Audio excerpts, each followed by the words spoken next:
Old Trafford ကွင်းကြီးမှာ17ယောက်10ယောက်ပေးပြီးတော့ဂိတ်ကြီးကိုပိတ်တိပြခဲ့တဲ့မိုးရက်ရဲ့ Everton အသင်းအားလုံးပဲမင်္ဂလာပါခင်ဗျာမနေ့ကညမှာဆိုလို့ရှိရင်တော့ Premier League ပွဲစဉ်လက်ကျန်ပွဲစဉ်အဖြစ် Manchester United အသင်းဟာအိမ်ဝင်းမှာ Everton အသင်းကိုရင်ဆိုင်ခဲ့ရတာပဲဖြစ်ပါတယ်ဒီပွဲစဉ်မှာဆိုလို့ရှိရင် Manchester United အသင်းဟာ17ယောက်10ယောက်ကစားခဲ့ရပေမဲ့လည်း Bobby Hall ရဲ့တလုံးနဲ့တော့ဂိုးနဲ့ရှုံးပေးခဲ့ရတာပဲဖြစ်ပါတယ်Everton သင်းနဲ့ပွဲစဉ်မှာဆိုလို့ရှိရင်ဂိတ်ကြီးသင်းဟာတိုက်စစ်ပိုင်းနေရာမှာပြောင်းလဲတွေပြုလုပ်လာခဲ့ပြီးတော့ဒဏ်ရာပြဿနာရှိနေတဲ့ကူညာဆက်စကိုရိုနေရာမှာဆက်စီအာမတ်တို့ပါဝင်ကစားလာခဲ့တာပဲဖြစ်ပါတယ်။ကွင်းလပိုင်းမှာဆိုလို့ရှိရင်တော့ကက်ရှမီရိုပြန်လည်ပါဝင်လာခဲ့ပြီးတော့ဖာနန်ဒက်တဲ့တွဲဖက်တွေကိုတွေ့မြင်ခဲ့ရတာပဲဖြစ်ပါတယ်။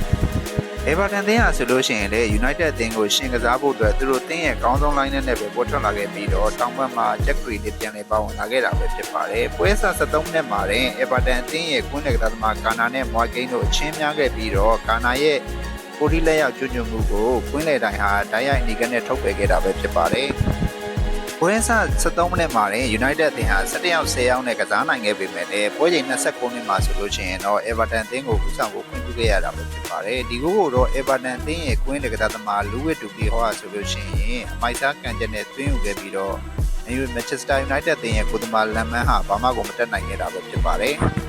ဦးဆောင်ကိုခွင့်ပြုလိုက်ရတဲ့ United အသင်းဟာဆိုလို့ရှိရင်တိုက်စစ်ပိုင်းကိုအချိန်မြင့်တင်ခဲ့ပေမဲ့ဂိုးမရရှိခဲ့ပဲနဲ့ပထမပိုင်းပြီးမှဆိုလို့ရှိရင်1-0နဲ့ရင်းနေခဲ့တာပဲဖြစ်ပါတယ်ဒုတိယပိုင်းမှာဆိုလို့ရှိရင် Mason Mount တို့ကိုထည့်သွင်းကစားစီခဲ့ပေမဲ့လည်း Everton အသင်းရဲ့ချစ်တဲ့ခံစစ်နဲ့ဦးသမား Pep ကိုလက်ဆွမ်းပြနေတာဖြစ်တဲ့အတွက်ကြောင့်မို့လို့ဂိုးမရရှိခဲ့ပဲနဲ့ပွဲပြီးမှဆိုလို့ရှိရင်1-0နဲ့ရှုံးနေခဲ့တာပဲဖြစ်ပါတယ်နိုင်ယူသင်းဟာဆိုလို့ရှိရင်နောက်ဆုံးကစားထားခဲ့တဲ့ Premier League 5ပွဲဆက်တိုက်ရလက်တွေကောင်းနေခဲ့ပေမဲ့လည်း Everton အသင်းနဲ့အတွေ့မှာဆိုလို့ရှိရင်တော့ Old Trafford ကွင်းကြီးမှာတော့မှရှုံးနေခဲ့ရတာပဲဖြစ်ပါတယ်။ဒီပွဲစဉ်မှာဆိုလို့ရှိရင် United အသင်းဟာပွဲချိန်မိနစ်80လောက်ထိကို17ယောက်10ယောက်နဲ့ကစားခဲ့ရပေမဲ့လည်း Everton အသင်းရဲ့ချစ်တဲ့ခံစစ်နဲ့အတူဦးသမား Pep ရဲ့လက်ဆွမ်းပြမှုတွေကြောင့်မလို့ရင်းနေခဲ့တာပဲဖြစ်ပါတယ်။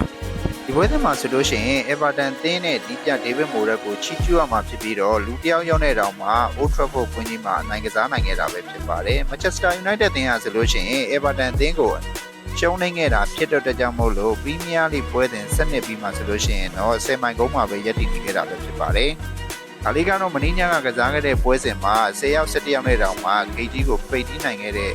Everton အသင်းရဲ့အကြောင်းကိုပွဲပြီး review လေးပြုလုပ်ပေးထားတာပဲဖြစ်ပါတယ်။ဆုံးထိကြည့်ပေးကြတဲ့ညီကိုတွေအားလုံးကိုကျေးဇူးအများကြီးတင်ပါတယ်။